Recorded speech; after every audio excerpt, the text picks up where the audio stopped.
Now, whatever I love most, I am going to fear losing most.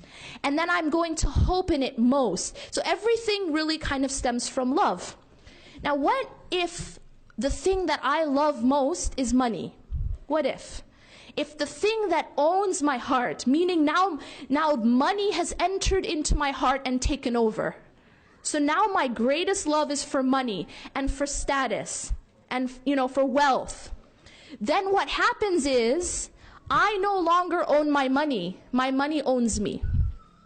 And that's the essence of what happens when something is in the heart so much that it's just like the boat, right? The boat that allowed the dunya to enter, the boat that allowed the ocean to enter. So when money goes in the heart, it starts to own the person. And now that person will do anything for money. In essence, whatever is in my heart becomes my master. See, we are all slaves. We like to think that we like to think that if we don't believe in God, that we're actually free, right? I don't have a master. I'm free. I'm not, I don't even believe in God. But we actually are all slaves. We actually all have a master of some sort. But the difference is that when a person becomes Muslim, they have chosen to make their master the master of masters. So their master is actually God instead of anything else. When you do not enslave yourself to God, then you enslave yourself to something else. You're always enslaved to something. So what you've enslaved yourself instead is something else. Maybe it's money. Maybe it's society's standards. Maybe it's your own desires.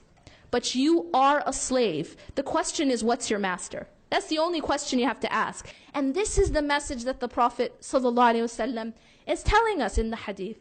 That there is that lump of flesh, and whatever captures that lump, whatever captures your heart, that's going to be what then controls the rest of the body. And if that lump of flesh is set right, then the entire body will be set right.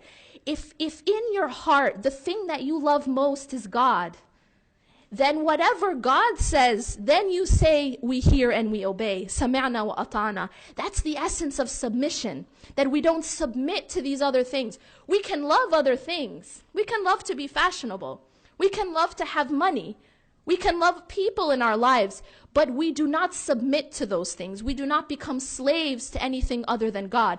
And that's the essence of what is it that controls your heart.